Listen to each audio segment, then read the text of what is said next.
नमस्कार. मी सतीश कुलकर्णी. तीर्थक्षेत्री गर्दी वाढत आहे. संकष्टी चतुर्थीला आपापल्या गावात गर्दी वाढत आहे गणपतीला जाण्यासाठी. त्याचप्रमाणे स्वामी पुण्यतिथी, स्वामी प्रगट दिन किंवा इतर ज्या पुण्यतिथ्या आहेत देवांच्या, त्यावेळेस प्रसादासाठी जी धावपळ होती त्याच्याबाबत मी व्हिडिओ केलेला आहेच. सर्व काही आयतं मिळावं, आयतं करावं या हेतूने हे उत्सव साजरे होतात. स्पष्टपणे मागच्या 2 व्हिडिओमध्ये मी सांगितलंच आहे. भाविकांच्या लक्षात येत नाही की देवाला काहीही कमी नाही. देव तुम्हाला काही मागत नाही.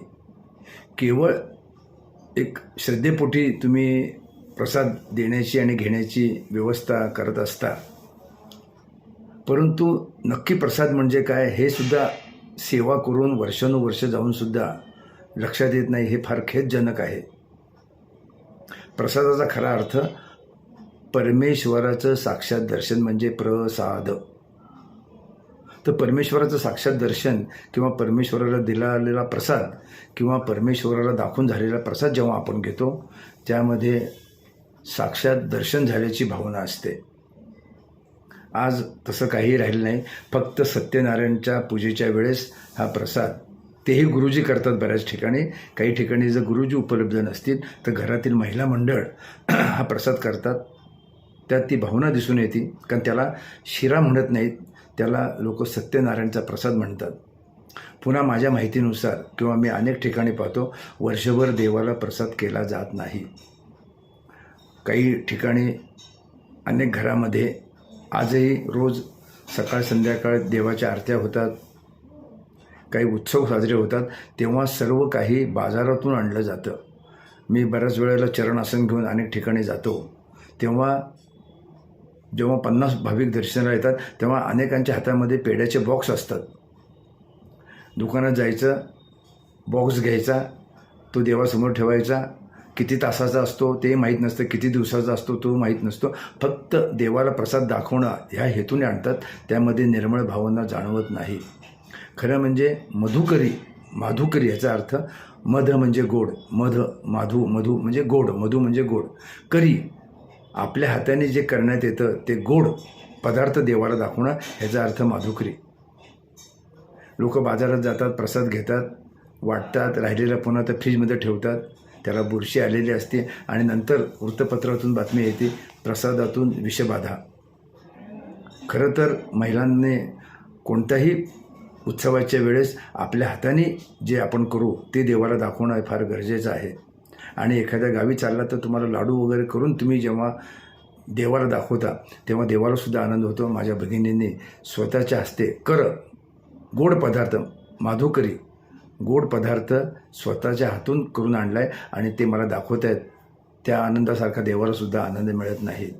अखंड बॉक्स आणतात, एक्सपायर्ड झालेलं असतं डेट, काही कोण पाहत नाही. आणि तिथं दाखवल्यानंतर लोकांना वाटला जातो, लोक तो प्रसाद खातात कारण त्यांना तो टाळता येत नाही किंवा त्यांना ते लक्षात येत नाही. आणि नंतर मग तिथं यात्रेला मी पाहतो बऱ्याच लोकांना पोट दुखतं, बऱ्याच लोकांना उलट्या होतात. ते हे कारण आहे, पण तिथं स्पष्टपणे सांगता येत नाही. आता मी एक मोठा फलक लावणार आहे की तुमच्या हाताने केलेला प्रसादच इथं दाखवावा, बाहेरून आणलेला पदार्थ घेऊ नये आणि देऊ नये. 1 वर्षानंतर याच्यामध्ये थोडा फरक पडेल. कारण काही झालं तर विनाकारण डोक्याला त्रास होतो. मग डॉक्टरला बोलवा, त्यांचं रिझर्वेशन रद्द करा. डॉक्टरला बोलून मग डॉक्टर लोकंसुद्धा तुम्हाला माहिती आहे गप बसत नाही. ह्याला हे झालं ते झालं हे द्या, त्यांचा मुक्काम वाढवतात. म्हणून माझी महिला भगिनींना विनंती की बाजारातला कोणताही पदार्थ तुम्ही कृपा करून देवाला दाखवू नका. तुमच्या हाताने केलेला दाखवा. आणि तुमच्या हाताने जो केलेला गोड पदार्थ असेल तो तुमच्या हाताने वाटतानासुद्धा तुम्हाला आनंद होईल की आपण भाविकांना चांगला प्रसाद दिलेला आहे. तुम्हाला देवाने मागितलं नाही, देव तुम्हाला मागतो नाही, मग तुम्ही हा उचापत्या करून देवाला अडचणीत का आणता, आलेल्या भक्तांना अडचणीत का आणता, हा माझा प्रश्न आहे. जर तुम्हाला एवढा आळस असेल, तुमच्याकडे एवढे पैसे जास्त झाले असतील तर इथून पुढं तुम्ही पैसे आणा, कुपन आणा आणि त्या कुपनवर लिहा की हे अमुक अमुक कुपन आहे, अमुक अमुक मिठाई दुकानदार जो आहे त्याचं नाव पत्ता लिहा, तिथं येऊन तुम्ही तुमचा प्रसाद घ्या, असं देवाला आव्हान तरी करा. देव म्हणेल ठीक आहे. पण तुम्ही जो प्रसाद आणतो तो देवाला नाईलाजास्तव खावा लागतो आणि इतर भक्तांना खावा लागतो. यामुळे देव तुमच्यावर प्रसन्न होईल या मताशी मी सहमत नाही. देवाला कुपन देऊन जर तुम्हाला खुश करायचं असेल तर तो सोपा उपाय आहे, पण त्यातून तुम्हाला फलप्राप्ती काही नाही. देवसुद्धा म्हणाल 2 हात दिलेले आहेत, परंतु माझ्या भगिनी मला माझ्यासाठी प्रसाद करत नाहीत. माधुकरी अमुक तमुक तर ते अजून फार मोठे विषय आहेत. आजकाल सगळीकडे तो बाजार झाला आहे. लोक बाजारातून आणतात, काहीतरी वाटत बसतात. तो त्यांचा व्यवसाय आहे. कोण 25 किलो लाडू वाटते, कोण 25 किलो जिलबी वाटते, पण ते आपल्या हाताने नाहीत. पैसे पाठवतात, तुमचं तुम्ही करा म्हणून सांगतात. त्यातही काय आनंद नाही किंवा त्यातही काही मजा नाही. तुमच्या हातानं जे घडेल तेच खरं दानधर्म. बाकी पैसे देऊन मग काय कुपनही देता येईल ना. देवाला तुम्ही कुपन द्यायची व्यवस्था करा की बाबा आज दुपारी 12 वाजता गोड पदार्थाचं मला जेवण द्यायचं आहे, तुम्ही हे कुपन घ्या, हॉटेलमध्ये जाऊन जेवण करा. तसं करू नका. तुमच्या हातात ताकद आहे. तुमच्या हातात जे करताल, तुमच्या हाताने जे करता ते देवाला आवडेल. आणि तुम्ही करत असताना त्यात ती भावना असते. बाजारातल्या कोणत्याही पदार्थामध्ये ती भावना नसते. तो फक्त व्यवसाय झालेला आहे. आणि देव तुम्ही दिलेलं लक्षात पण ठेवत नाही. तुमच्यामुळे देवाचा काही संबंध नाही. तुम्हाला देव नावाने ओळखत नाही, कारण तुमची जी उपासना आहे, तुमचं जे देवदेव आहे ते अत्यंत उलट्या मार्गाने चाललं आहे. डोळे बंद, कधीही नामस्मरण नाही. त्यामुळे तुमची देवाची ओळखच होत नाही. ज्याची देवाची ओळख होती, देवाची दृढ भक्ती असते, तिथं तुमचा देवाचा संबंध चालू होतो. तुमचा संबंध नाही, दृढ भक्ती नाही. फक्त तो चालला म्हणून ते चालले म्हणून ते चालले. फक्त आम्ही तीर्थक्षेत्री जाऊन आलो हे सांगण्यासाठी लोक हल्ली बाहेर पडतात. प्रचंड गर्दी, क्षणभरसुद्धा देवासमोर थांबता येत नाही. प्रसाद तिथे फेकला जातो, नंतर तो काय होतो त्याचं काही सांगण्यात अर्थ नाही. त्यामुळं पेढ्याचे बॉक्स, मिठाईचे बॉक्स अगोदर बंद करा. अजिबात खरेदी करू नका, कारण त्याच्यापासून फलप्राप्ती काही नाही. फक्त पैसे जातील, पण तुमच्या समाधानाला सुद्धा काही किंमत नाही आणि देवाला हे आवडणार नाही. तुमच्या हाताने तुम्ही प्रसाद करून त्या गावी न्या. तुम्हाला खडीसाखर नेता येईल, साखर फुटाणे नेता येतील.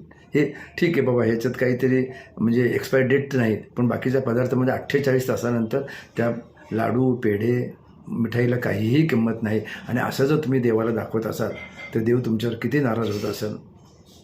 लक्षात ठेवा, तुम्ही देवासाठी करताय, वर्षातून 1-2 वेळा करताय, तर तुमच्या हाताने करा. तो प्रसाद घेऊनच तुम्ही जावा.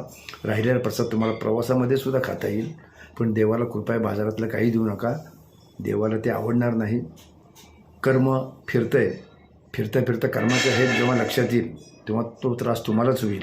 देव तुम्हाला मागत नाही. न मागता जर द्यायचं असेल तर तुमच्या हाताने द्या, नाही तर काहीच करू नका. फक्त त्या पेटीमध्ये कुपनं टाका की बाबा अमुक त्या हॉटेलचं नाव टाका, त्या मिठाईच्या दुकानाचं नाव टाका. देव तिथं जाऊन खात बसेल. पण तसं योग्य नाही, तसं घडत नाही. तर आपला विचार बदला. विचार बदलल्यानंतर प्रेम वाढेल आणि प्रेम वाढल्यानंतर ते आचरण करा. हे देवाला फार आवडेल. देव भावाचा भुकेला आहे. अध्यात्म समजून घ्या. तो करतो म्हणून तुम्ही करू नका. ते करतात म्हणून तुम्ही केलं तर तुमच्या ते अंगलट येईल. तुम्ही सावध व्हा, सावधान व्हा आणि देवावर प्रेम करून परमेश्वराचे कृपाशीर्वाद प्राप्त करून घ्या. प्रसादात बदल करा. तुमच्या हातानेच तुम्ही देवाला द्या. शेवटी भाव हा तुमच्या करण्यात आणि वागण्यात आणि आचरणात आहे. त्याची बुद्धी तुम्हाला परमेश्वराने द्यावी अशी प्रार्थना करतो. नमस्कार.